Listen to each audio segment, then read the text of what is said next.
राज्यभरात सध्या नाशिकच्या प्रशांत दाते या युवा शेतकऱ्याचं नाव चांगलं चर्चेत आलंय आणि त्यामागचं कारणही तसंच आहे. आय टी क्षेत्रात शिक्षण घेत असलेल्या प्रशांत यांनी आपल्या शेतात बांबूची लागवड केली आहे आणि ही बांबूची शेती त्यांची यशस्वी देखील झाली आहे. जगभरातून जवळपास त्यांनी 96 प्रजातीच्या बांबूचं संकलन केलंय. मी डिप्लोमा झाल्यानंतर माझी इच्छा होती का एक आय टीमध्ये नोकरी करावी चांगली. पण त्या टायमाला असं वाटलं का पुढे आय टीला स्कोप कमी असण्याची शक्यता आहे. कारण त्या टायमाला आय टीला एवढी डिमांड नव्हती आमच्या शिक्षणाच्या वेळेस. आणि वडिलांची पारंपरिक शेती होती. आम्ही दोन भाऊ असल्यामुळे एक वडिलांचं म्हणणं होतं का दोन्ही जर बाहेर गेले तर पुढे आपली शेती कोण सांभाळणार.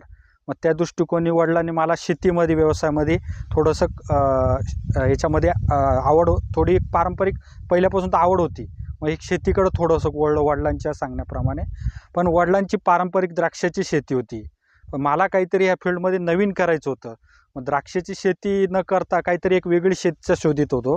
मग द्राक्षाला बांबू हे एक आधारासाठी काठी म्हणून लागवड व्हायची. आम्हाला एक फॉरेस्टर भेटले. त्यांना आम्ही सहज असं विचारलं की तुमच्या फॉरेस्टमध्ये काही शेती आहे का. तर त्यांनी पण सांगितलं का तुम्ही या आमच्याकडे एक बांबू आहे, त्याचे एक 4-5 बेट आहे. आणि तिथं आम्ही बघायला गेलो तर ती खूप उत्कृष्ट शेती होती. त्याला पाणी आणि खत देता त्याचे बेटं वगैरे खूप चांगले होते. तिथून आमची जर्नी स्टार्ट झाली. ही जर्नी आमची 2016ला झाली.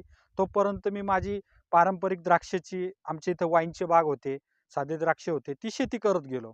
पण त्या शेतीत करता करता मग एक बांबूची एक आवड झाली. तिथून मग अमरावतीला वडाळी बांबू गार्डन आहे, तिथं गेलो. तिथं जवळपास 68 जाती आम्ही बांबूच्या बघितल्या. आणि त्या बघितल्यानंतर परत आम्ही नेटवर थोडी माहिती घेतली. अजून याची माहिती दापोली कृषी विद्यापीठामध्ये तिथं डॉक्टर अजय राणे सर आहे, तिथं मानगा बांबूची प्रजाती लागवड केली, ती आम्ही बघितली. कोल्हापूरमध्ये बल्कोआ नावाची एक अरुण वांद्रे म्हणून आहे, त्यांच्याकडे बघितली. मग आम्ही ठरवलं का आपल्याकडे स्थानिक जे मार्केट आहे त्याप्रमाणे आपण ती व्हरायटी लावली पाहिजे. मग आम्ही मानगा बांबूची निवड केली. तुम्ही इथे बघू शकता की ही मानगा प्रजाती आम्ही सिंधुदुर्गमधून, कुडाळ तालुक्यामधून रानबाबळी म्हणून एक गाव आहे, तिथल्या एक शेतकऱ्याकडून आम्ही कंद म्हणून आणले. आणि ही मागं एक जी व्हरायटी आहे ही एक भवर बांबू आहे. ह्या 2 स्पीसीजची आम्ही लागवड केली. ही उत्तर महाराष्ट्रामध्ये पहिले आम्ही ही लागवड केली. पण त्या टायमाला आम्हाला याची शास्त्रज्ञ माहिती अजून चांगली भेटली नाही की याचं अंतर किती लावा वगैरे. तर आम्ही ही कमी अंतरात लावलं का आपल्याकडे सक्सेसफुल होतं का नाही. मग असं आम्ही इथं लागवड केली.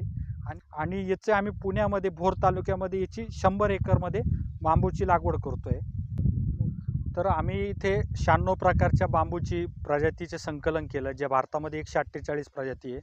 मी शेतकऱ्यांना हेच आवाहन केलं की याचं उत्पन्न वगैरे चांगलं आहे. काही दिवसांपूर्वीच त्यांच्या या अनोख्या प्रयोगाला राज्यपाल भगतसिंह कोश्यारी आणि संभाजीराजे छत्रपती यांनी भेट देऊन त्यांचं कौतुक केलंय.